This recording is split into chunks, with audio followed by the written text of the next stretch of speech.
Hola, soy Mariano Ávalos de la asignatura Semiopatología Kinésica Quirúrgica de la Universidad Nacional del Nordeste. El día de hoy vamos a trabajar el segundo momento del examen clínico del paciente, que es el examen físico, donde comenzaremos con la inspección y palpación. Antes de comenzar con el examen físico, debemos recordar realizarlo en un ambiente agradable, pidiendo al paciente que se encuentre con la menor cantidad de ropa posible, respetando siempre su pudor. La inspección comienza en el mismo momento del ingreso al consultorio, observando la actitud y posición articular de la pelvis y muslo en relación con la actitud postural general o global, el equilibrio anteroposterior y transversal de la pelvis, la curvatura de la columna lumbar, dado que L4 y L5 participan de la mecánica de la pelvis actuando en consonancia con la columna vertebral en la zona lumbosacra. Comenzaremos la palpación con el paciente parado dándonos la espalda. Ubicamos primero las crestas ilíacas para despertar dolores relacionados con la patología del paciente. Las espinas ilíacas posteriores superiores, que si colocamos nuestros pulgares en ellas y solicitamos al paciente que eleve la pierna, controlamos la permanencia de la simetría entre ambas o al contrario, se pierde la simetría por la caída de la hemipelvis. Con el paciente de frente, vamos a ubicar lo que son las espinas ilíacas anterosuperiores. Vamos a recorrer las crestas con las manos buscando puntos dolorosos. Podemos identificar la simetría del ombligo, que es otra referencia anatómica importante, y luego palparemos los trocánteres mayores presionando con las manos buscando algún dolor provocado. Con el paciente acostado boca arriba, posición que es más cómoda para el paciente, ubicamos con los pulgares lo que son las espinas ilíacas anterosuperiores y continuaremos con las crestas ilíacas. Seguiremos palpando los trocánteres mayores y con las manos lo que vamos a hacer es vamos a ubicar el pubis en busca de alteraciones anatómicas y realizamos la maniobra de compresión que produce dolor cuando comprimimos las dos hemipelvis.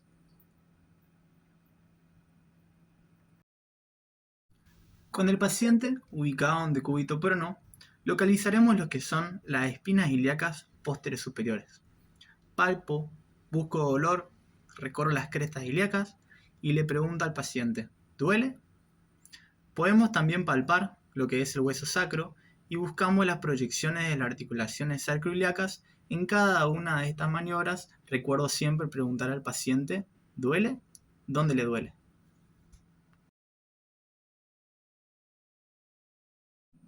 La mejor manera de palpar el isquion es con el paciente acostado y piernas flexionadas.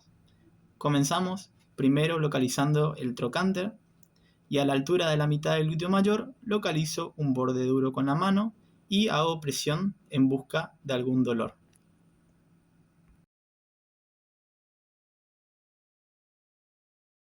Maniobra de Gales Fielis. Esta maniobra nos permite medir la desigualdad de la longitud de los miembros inferiores. Ubico al paciente en flexión de coxofemoral y rodilla con pies juntos y alineados. Observo de perfil si el fémur está más adelantado que la otra pierna, significa que es más largo. O si de contrario me posiciono de frente de ambas piernas y una rodilla queda más alta que la otra, esto significará que la tibia es más larga.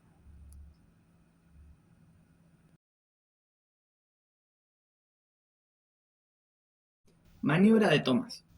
Para evaluar la actitud real de la cadera, realizo una flexión de cadera contralateral a la que se va a evaluar. Con la mano libre localizo la columna lumbar controlando la rectificación de la misma. Observo la actitud real de la cadera que se encuentra en extensión o en posición indiferente y lo que puedo hacer es encontrar variantes, por ejemplo, como por ejemplo que se encuentre en una flexorrotación interna o una flexorrotación externa.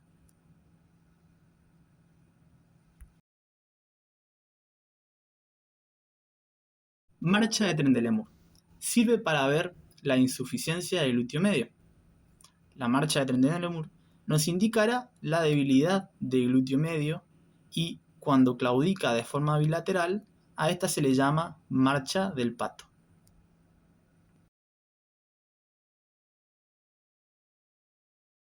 Maniobra de Gaelsner. Es útil para evaluar la articulación sacroiliaca. En caso de querer evaluar la sacroiliaca derecha, debo flexionar la pierna del lado de evaluar. Luego, realizo lo que vendría a ser una extensión, una hiperextensión de la cadera izquierda, por fuera de la camilla. En caso de que se despierte dolor posterior, podríamos encontrarnos enfrente a una sacroileitis.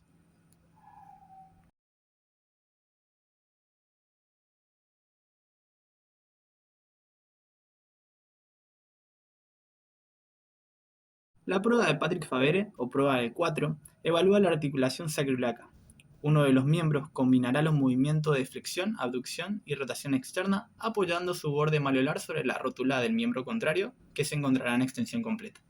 La mano del practicante apoyado sobre la rodilla en flexión y la otra mano libre presionará la pelvis contra la camilla, tratando de hacer un movimiento como de apertura de la pelvis. Se le pregunta al paciente, ¿duele? ¿Dónde duele? Si refiere a la zona posterior de la pelvis, corresponde a la sacroiliaca, pero si presenta dolor en el muslo o en la zona crural, indicará patología articular o periarticular de cadera. Prueba de Weber-Bastrop. También pretende buscar dismetría de los miembros a causa de una contractura o hipertonía muscular del psoas ilíaco. El paciente se encuentra en decúbito supino, con rodillas flexionadas y pies bien apoyados. Los pulgares del examinador palpando el borde inferior de los malleolos internos, y se le solicita al paciente que eleve la pelvis y que luego descienda despacio. El examinador extiende las rodillas, compara la posición de los malleolos y este hallazgo será positivo si se encuentran a diferentes niveles, indicando la dismetría de los miembros. Prueba del piriforme. Evalúa la contractura del mismo. El paciente debe encontrarse boca abajo con flexión de rodillas y dejo caer los miembros en rotación interna. Esta prueba será positiva en el caso de que uno de los lados esté menos descendido al otro.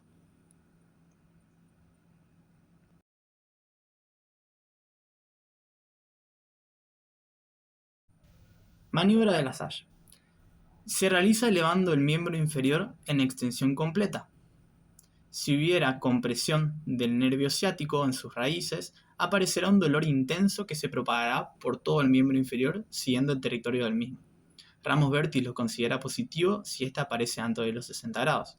La contraprueba se realiza descendiendo un tanto el miembro inferior, por lo que se debería disminuir o desaparecer el dolor.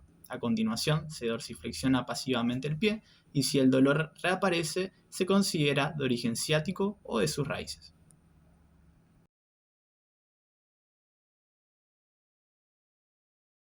Maniobra de Wesermann. Se realiza con el paciente en decúbito ventral y se efectúa una extensión pasiva de cadera poniendo en tensión al nervio femoral y sus raíces. Si se presenta dolor en la parte anterior al muslo, es positiva e indica una irritación o compresión del nervio crural.